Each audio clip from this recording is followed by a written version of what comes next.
they are scary. They can eat you, but they are actually the tool for good. Yeah, they are the hand of justice. The hand of justice. Not the hand of God, because this was in...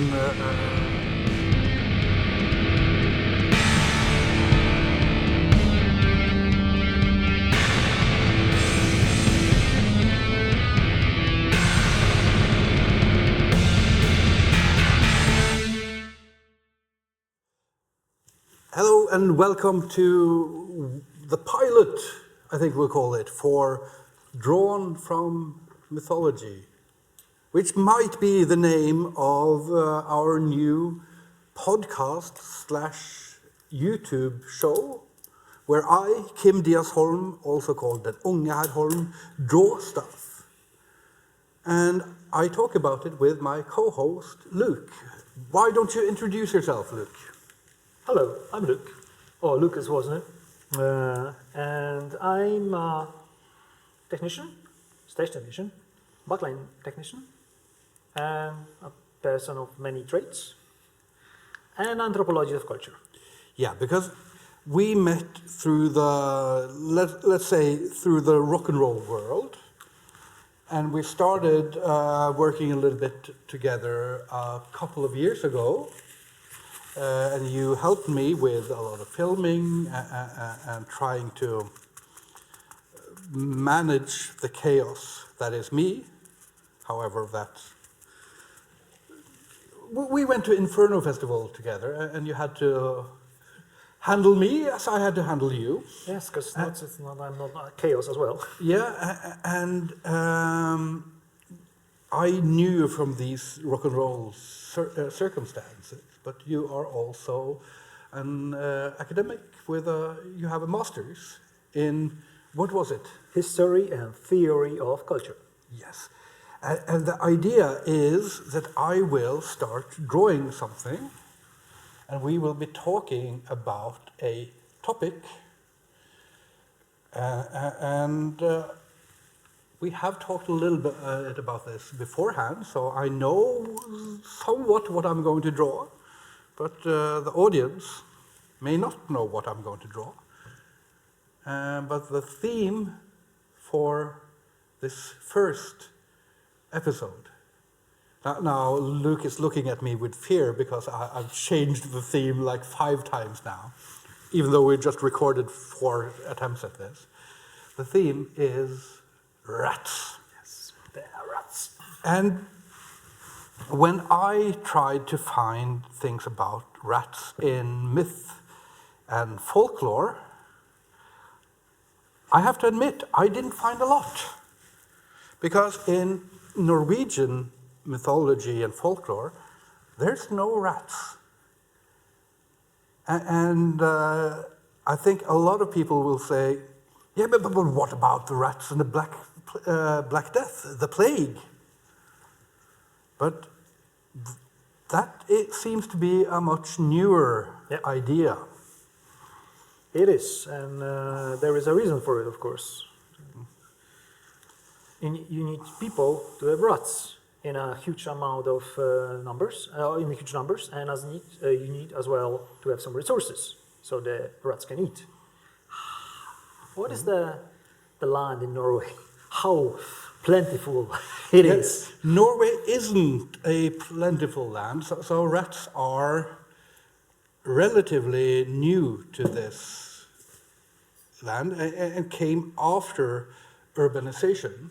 In the huge number. Probably there were rats, but there were not, as I can recall, a thing which could make impact on stories that were told during the wintertime by the fire. Because there were no big cities as well, and not so much to eat. Rats were not a species that lived here, more like lemmings. Yeah, you say that Norway was lemming country. Kind of, yeah. Not lemming country, but definitely there were more lemmings than rats, as I recall. Just if I'm wrong, just comment. Yeah, so let's do this disclaimer that we will be talking about topics where we are not experts, but we will try to do our research and consult experts where we can. And also we will try to have guests on that know more than us. So if you know any guests that would like to talk to us about mythology or folklore or stories, new and old, then comment and suggest them to us or suggest them to them. But for now, we will try to crawl our way to some sorts of truths about rats in mythology and folklore. Yeah. Because in the West generally, in Europe, we mostly think of rats as sort of dirty and a little bit creepy. Creepy, diseases. Diseasey, yeah. And but not pleasant. Yeah, but not always. No. Because you mentioned the rats also, they, for instance, abandon ships. Yeah, they are the like you have the birds in the coal mine, all right? The canary in the coal mine, yeah? It's something like that. Because, for example, in a British culture, at least as I know, rats were not only something which is connected to the bad things that happen to you, but as well, or maybe they are connected, but not directly. In that case, when you have a ship and the rats abandon a ship, it means you need to go as well. If a house and the rats start leaving the house, you need to leave as well, because maybe there may be a fire or there may be a disease coming in. So rats are sort of harbingers. They are warning signals. More warning than harbinger. They have some sort of almost prophetic. They know things a little bit before us. They're not prophetic, but more they can react faster to something. But of course, in a myth, it's gonna be something which is not something extra, not natural, let's say, or maybe I don't know, like a sixth sense or something. They're gonna warn you. We need to leave now. Even in Indiana Jones, as you remember, I think the third one, when they were in the catacombs in Venice, and the fire started to go through the oil, the rats started to escape, and Indiana Jones with the German lady or the Austrian lady said, "Okay, we need to hide because the rats are escaping." There you have the modern interpretation of the same story. But in a few other cultures, like in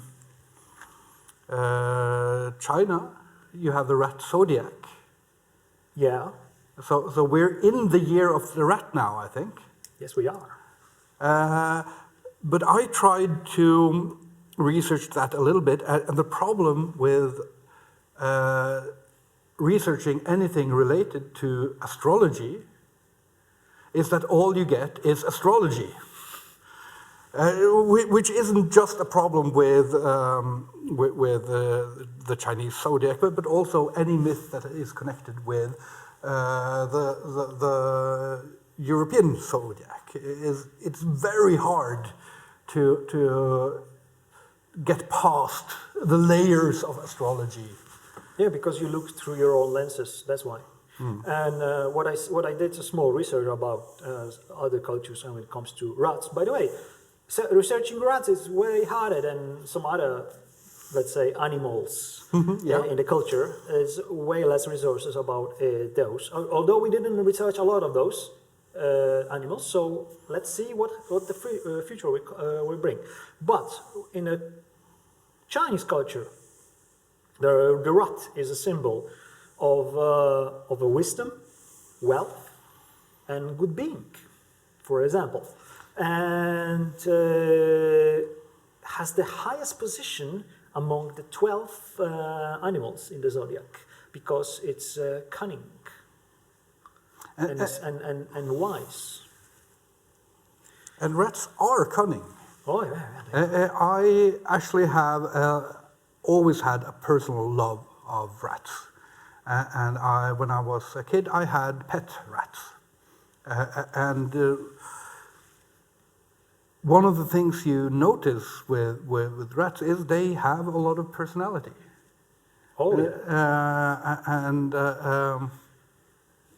You don't get to know them like you get to know a cat or a dog because they are a lot more different to us. But you do get to know their quirks and personality, and they have ways of figuring things out that are fascinating. Yeah, they can. The resilience, I think, is why they can figure out things. But we forgot that we mentioned the Black Death, I think. But we didn't mention why we associate rats with the Black Death, because in Europe at the time of the plague, people didn't think that rats caused it. No. It was bad air, as I remember. Yeah, was it? That's why there were a lot of different theories. I know that one was bad air. Mm-hmm. One was that it was transmitted by sight. I remember that one. So looking at people who had the plague could make you get the plague. A popular theory was, of course, that it was caused by the stars. It was caused by astrology, because things were caused by the stars. With their looking, I think it's that, yeah. And if you think that sounds a bit silly, they must have known it was spread by those dirty rodents. Then no, because one of the fascinating things with the plague was that it was spread by very many different sources. And none of them were the rodents, but one of them were the fleas on the rodents. Yeah. The rodents were the carrier of the fleas, and there was one specific type of rodent, because I don't know if you know, there is a rat species called Rattus norvegicus, yes, which has nothing to do with Norway. No. Misnomer, but it wasn't the rat, of course, who carried the fleas who had the plague. It was the black rat, Rattus rattus. And funny thing is that the plague initially, or the Black Death initially, was carried out by the fleas on the rats, but later on it wasn't. It was too human. Yeah. So the rats with the fleas on it may started it, but then it spread like wildfire. And funny thing, why it wasn't so spread in, let's say, Ireland? Yeah. Because there were not many places when people gather, no big cities. Ireland, that's why could hold on to the plague with the culture and be like your appendix, something which is holding the good stuff for later.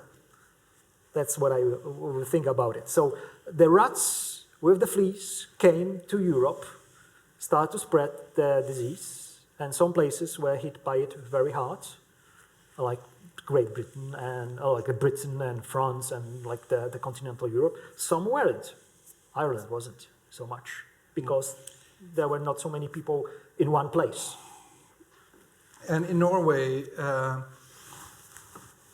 we didn't have a lot of people in one place in that way, but the plague really decimated a lot of Norway. We were really impacted, and the way it worked was that once it got to a place, because of the places, now I'm just thinking logically, so correct me if I'm wrong, a lot of places in Norway are very huddled together and very tight-knit and close because we have those fucking mountains everywhere and fjords. And So once the plague got to a place, it would sometimes wipe out whole villages and farms. And there we have the name Ødegård from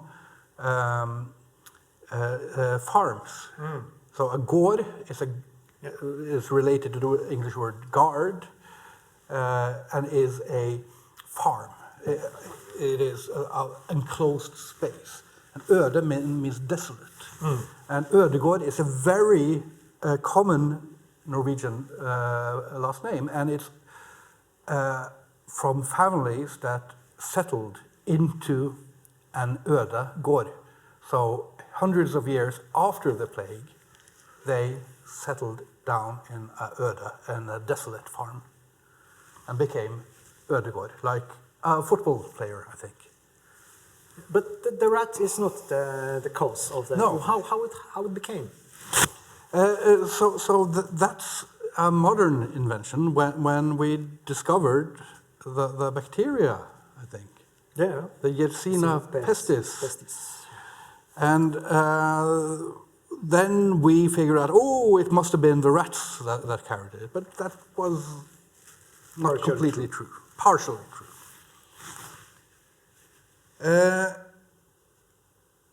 We are going to look at a few stories about rats, and the most famous rat story that I know is the story of the Pied Piper.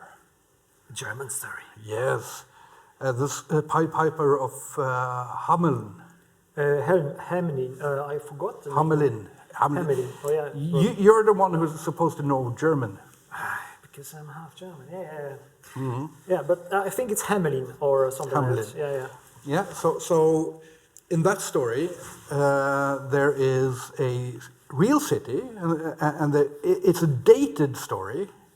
So it's set in a specific date in the 13th century, I think. It's medieval Germany, or Germany, today Germany. Mm-hmm. Yeah. And a town, this is the version that's reported or written down by the Brothers Grimm. And it's Hamelin, the town, is beset by rats because somehow the cats have all died. Mm-hmm. And a colorfully clad person, the Pied Piper, comes to the city and says, "Hey, I can remove the rats for you for 1,000 florins." And the city replies, "If you can remove, we will pay you 50,000," because they don't believe him. And he says, "Okay, sure thing." And he starts playing his flute, and by magic, all the rats get hypnotized. And start following him. Start following him, and following him into a river where they drown. Which is strange for rats to do, since rats are good at swimming, but they were hypnotized. Hypnotized rats can't swim. And there's a big party, of course, and then the Pied Piper says, "Hey, where is my money?" And the town say, "No, we can't pay you 50,000 for this. You hardly worked. Okay, what about my 1,000? No, that's too much. We'll, if you shut up now, we'll pay you 50."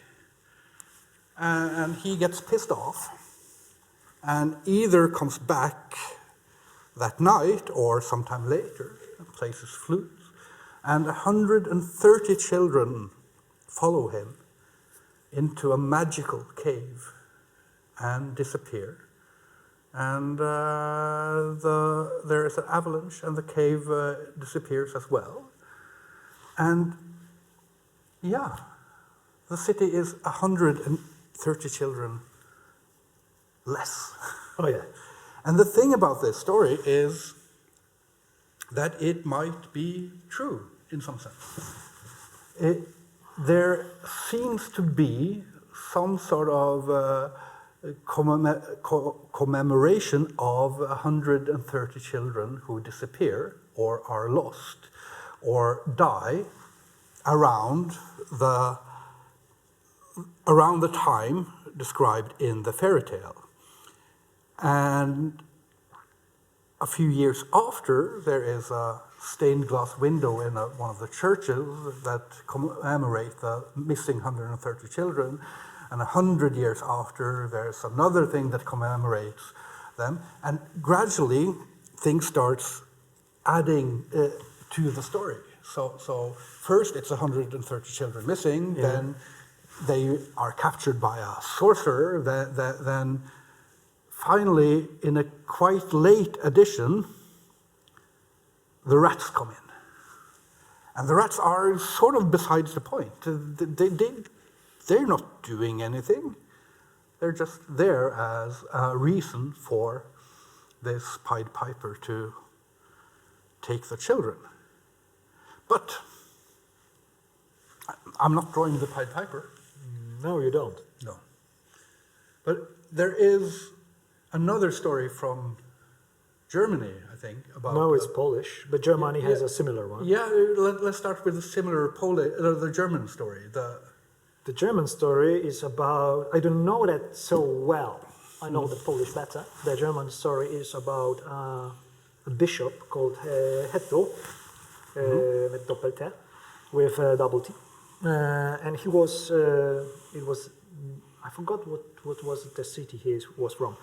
Regardless, the story is about him being a really bad person, nasty person, who was gathering a lot of taxes from the surrounding people, and as well doing a shortage of food.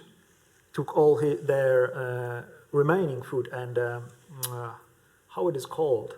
You make flour of corn. Yeah. Yeah. So, and put into his own buildings. So the people started to complain, of course, because there's a famine. We have nothing to eat. You tax us and take all our food. So he said, "Okay, come on to my place. We will feed you. I will feed you, and you'll be good." So all of them, they came to appear to in his house. I don't think it was a stable or something like that. And they started to eat, and he put fire there. So they burned alive. And this was his solution to the problem of famine, less mouth to feed. But this wasn't the end of the story, of course, because when he woke up, all the food he stole from the peasants started to be eaten by rats. And he ended up as being a part of the food for the rats. Nice. Very nice. Very nice. Although it's not the same story I remember, because I remember the Polish story. Yeah, and it is the scene from the Polish story which I'm trying to draw or to capture in some sense in this drawing here. And what is the name of the Polish story? Legenda o Królu Popielu, which is a Polish name, although in English it's gonna be the Prince or the Duke Popiel. And that's a legend about a legendary ruler of the Koplan and the West Poland's tribes from around 9th century, from a mythical dynasty before the Piasts, who was the first dynasty in Poland. Yeah, because just let us pause there just a tiny bit, because 9th century doesn't sound all that long ago. It is long ago, but it sort of doesn't sound like mythical times. It sounds like medieval times, and we have this image of our head. Image in our head as medieval times being historical times and mythical. They're historical times. because there are history. Yeah. There is history written. Yeah. But when does Polish history start, and when do the mythical dynasties? So the Polish history, Poland didn't exist till, like most of the countries, till the 19th century, because the country is a modern invention. But the culture created by the people living on the lands was first time mentioned in some Roman chronicles, because Poland was on the way to Baltic Sea to harvest some amber. Exactly, there was a city called Kalisz.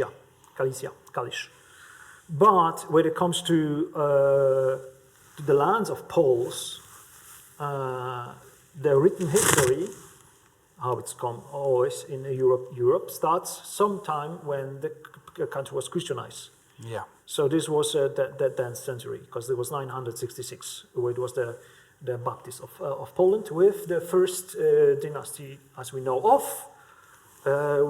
which is in the Chronicles, which is Piast dynasty. And the dynasty I will talk about now was the dynasty before them. Yeah. That's why it's mythical, because there were not so many believable sources about that dynasty. Yeah, and in Norway, we are sort of a little bit spoiled, because our history as well starts around the 9th century, 10th century, something like that. That it starts really getting written down after Christianization, but we have the Icelandic saga writers and Snorri Sturluson, who writes fiction about Norwegian kings, going back all the way to the 9th century. And the Norwegian education system just pretends that these are historical stories and ignores all the magic in them. And then we can say that no, Harald Hårfagre, Harold Fairhair, is a historical king, while in reality he was definitely a historical person, but anything we know about him is mythology in some sense. Or a lot. Yeah. Yeah, so about that one, the Popiel II, because there was the first one as well, he was mentioned in 3 chronicles, the Galus Anonymus, Jan Długosz, and Marcin Kromer. The legends tells about him living by the tower in Kruszwica with his wife, who was German. And he wasn't a very good ruler, and his wife, being very pleasant to the eye, was as well very cold. And they both together were very bad to the people. It's exactly the same, almost the same story as with the bishop in Germany. They took a lot of taxes and didn't care about the Viking infestation of Polish lands. You used the word Viking infestation. I take absolutely no offense. No. So there were some Vikings roaming around, and he didn't care. So what happened is that his uncles started to complain, and his uncles had some power. So to fix the problem, he asked the uncles to come by and have something to eat. So there was a feast included. And during this feast, he let his servants go home and poison the wine. The uncles drink the wine and died, because, of course, the wine was poisoned. Yeah. So when he woke up after the feast, he heard some scratching and different noises, and he figured out that there are mice in his halls. So he escaped with his wife to a tower in the Gopło lake, and he hid there because he thought that the mice are not gonna follow, but they definitely follow, and he was eaten alive with his wife. So the tower, you can see, the tower exists, is called the Mouse Tower in Kruszwica in Poland. You can go there and see it. And you definitely Lake Gopło is a thing as well. But is that a tower that's actually from that time? That's a legend. So, That's a as legend, you know, yeah. legends have some truth in it. And that could be as well that it was a story with a point. Don't be that asshole. Yeah, because that's a fascinating thing about both these figures from early history and from mythology, is that for a story to be told about someone doesn't necessarily mean that they're the one who was originally in the story. The story can develop someplace and then be put onto historical people or local legend and characters. So these types of stories, whether it be the stories of kings and of heroes, or it is the stories of Little Red Riding Hood, they can often travel between different types of protagonists and different places. Yeah, and you need to remember that before a technology of writing was introduced, not even talking about printing, just writing, the whole culture was carried by oral means. So it was passed by people who could tell the story to other people who can repeat it, and so on, so on, so on. So the story could live and change, and definitely was changing by every single telling of that story.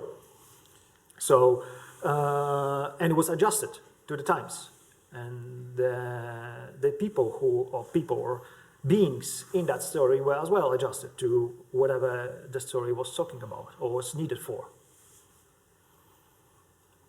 And in this sense, sort of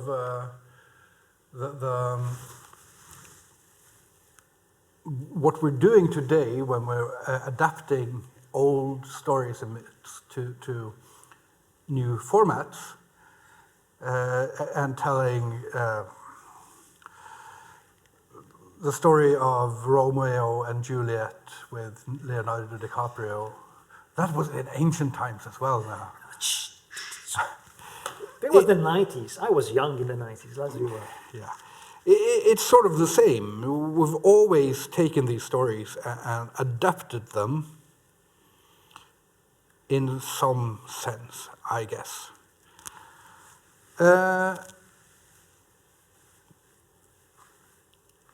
So what I'm trying to draw here, and we have the problem that I chose a scene with a lot of rats, and I have to draw all the rats. So that takes a lot of time.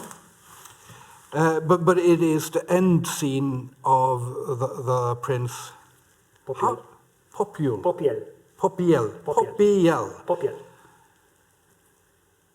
But in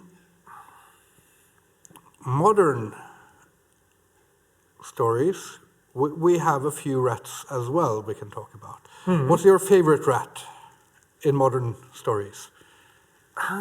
You know what? Actually, it's not a rat. It's a species of rat. Skavens from Warhammer. Skavens from Warhammer. I absolutely love. From all the gods of chaos, the Skavens are just like Nurgle. Nah, not so much. In Vampire, I love Nosferatu, so all the diseases and shit. Mm. But in Warhammer, Skavens are my shit. Mm. But not Splinter. No. I always prefer the turtles, not the rats. Although I realized that the rat was very important because it was the father figure and the master and the sensei. Yeah, and that's a wise rat and not a creepy rat. No. But then you have as well Ratatouille. Ratatouille, yeah. Oh yes. So I apologize for my pronunciation. My French sucks. Ratatouille is sort of but that is... This is a story about rats who are cooks. Yeah, which just on the surface sounds disgusting. Yeah. But as a movie works because it sort of plays with our preconception of the rats. And in the story of Prince Popiel, the rats have a very different type of function because they are scary. They can eat you, but they are actually the tool for good. Yeah, they are the hand of justice. The hand of justice. Not the hand of God, because this was in... there were many gods at the time. Yeah, this was a story that likely dates to pre-Christian times, there was or a is at least times, about pre-Christian yes, times. And it's also a story that has at least some echoes or references in a video game franchise we are both very fond of, I think. The Witcher 3? Yes. But it's been a long time since I played The Witcher, any of them, and I don't remember the rats. Because the story is just a pieces of that story in there. It's there is a tower by the island called Kłomnica, and the tower is in the middle of the lake, so that fits as well. That fits as well. And then you had as I remember, and I see here in my notes, there was a mutiny of peasants who were then later killed, and later on there was a woman who was like who was her, like a princess or something, and she was eaten alive by rats. So you have this part of the story when you have the tower in the island, on the island in the middle of a lake, and a justice which was brought by rats for the misfortunes of the people living around. Of course, the woman who was eaten was from a high society, so she was aristocrat, and the people who suffer were the peasants. So you have exactly the same here in Germany with the Bishop Hetto, and then you have as well the same with the Prince Popiel. And The Witcher does this to a lot of... it takes a lot of European and Slavic folklore and fairy tales, and Polish folklore and fairy tales. General Slavic, I would say. Yeah, but it mixes in both like a bit of the things that are specific to to Poland and to Slavic countries, and it mixes it with more general and famous European folklore. So you have with the Celtic and the Nordic. Yes. He's doing the same as Sapkowski was doing the same with his stories, although not as complex as Tolkien did. Tolkien took a lot of Nordic stories, Anglo-Saxon stories, and Asiatic and African, mostly Asiatic stories, and put it together to build a one coherent Anglo-Saxon or English mythology. So Sapkowski didn't do this in that scale as Tolkien did, with all the languages and cultures, but he did his part and he just took from different cultures and just mixed it together. This is how it was made. Have you read the books? Two. Two of them. Would you recommend them? Oh yes, because I've only played the games. But yes, and they are very complex. They are not as so the TV show on Netflix tried to show the complexity of those stories.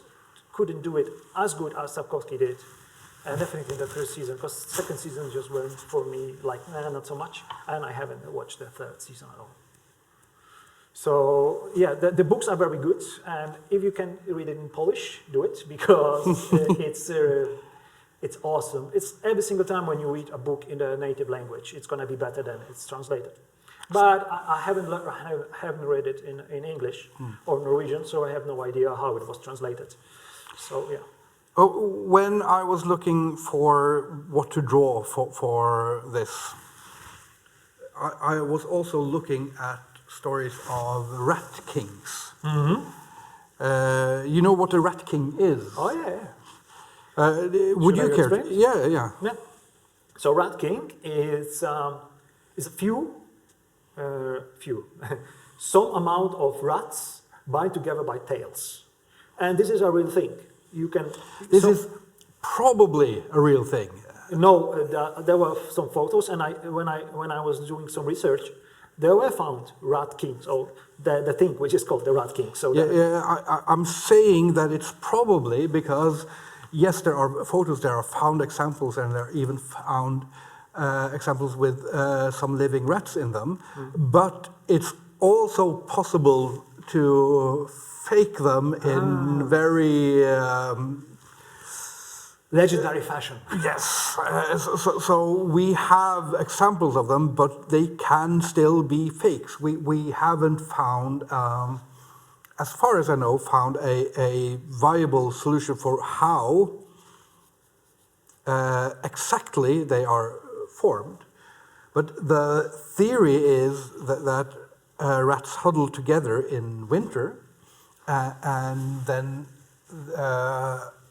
by some means their tails start sticking together, and as they're trying to untangle them, they manage to tangle them more and more in, and this seems like a horrible way for a rat to die, or for a bunch of rats to die.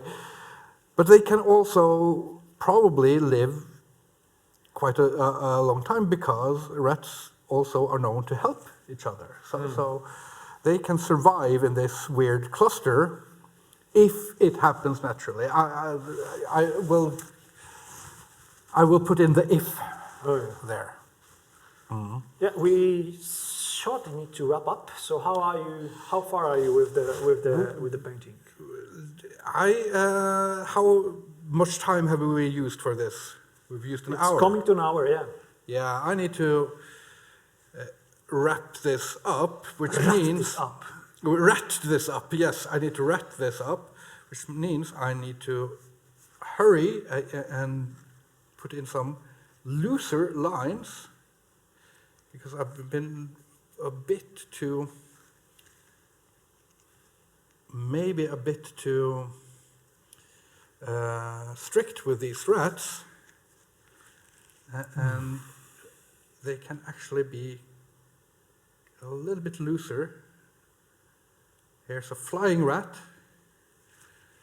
One of the rats. Fly, so why not rat? One of the rats I had was called Kibbins, and she loved to. This happened by accident the first time. She was loose in my room, and she crawled up on my hand, and I wasn't paying attention, so I got a little shocked, and I did like this, and sent her flying across the room, and she landed in a heap of clothes, and she ran right back and sat in my hand. Okay, let's try it again. Tossed her to the clothes, ran back. This was fun. So she started doing that a lot, until one fateful day where her tail was caught in a door, because she was free around in my room at some point. This wasn't, don't do that. Or if you're having rats, do have them free. I don't know. Don't listen to me when it comes to rats. And she lost the tip of her tail. And then the next time she was well again, and she sat in the hand and wanted to be tossed, she tossed her, and she puked. Aye. And she never sat in the hand again. Aye. So she learned. Yeah. I'm almost done with the rest. How is it looking? For me, looks good, but I'm not close enough, and I'm blind. That's why I have my glasses on. Yeah. It looks good to a blind man. Yeah, it looks good. I see here as well on the screen. I think. Is this a leg? Yeah, it's parts of the people being eaten coming out. And I will add some rat tails around. And I think I will add a lot of blood just to make it a bit more fun. And then for our next episode, I will be sure to choose something where I don't have to draw 100 rats. Maybe we will not talk about rats on the next episode. Maybe not. Who knows? Nobody knows. Rats, episode 2. Okay. I think we are ready to wrap this one up, to wrap this one up. And just want to say that if you thought this was a fun experiment, then please do comment. We will not get it on your podcast feed just now, but as soon as we manage to figure out that, we will get it on your podcast feed for those who like to listen instead of watching. And so everything goes, and if you have some topics you want to see me draw or want to hear us explore, or some guests you want to have talk with us about topics that we don't know, then please do comment and subscribe and all that stuff. Is that it? Is that it? Is it? Are you going to finish it your usual way or not? What's my usual way? No, but I will not finish this one that way, but maybe the next episode. Okay. I will do a little bit of I'll fix a little bit in post about this one. I will first just do some more red here, just to get it a bit more splattery. Bloody hell! Bloody hell!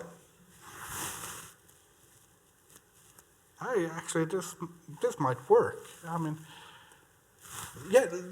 Give me a couple of more minutes. Do you have anything to say while I'll finish this? No. I'm just watching. I talk a lot anyway, so I think we can spare it. But if there's audio listeners, we have to talk. Oh, gee. Gee. What I can say, I don't know. What I can say is one of my favorite games with rats is not The Witcher. It's not Daggerfall and Elder Scrolls with giant rats, or any other RPG with giant rats. Fallout? Fallout has giant rats. Yeah, it has mutant rats, right? Yeah, but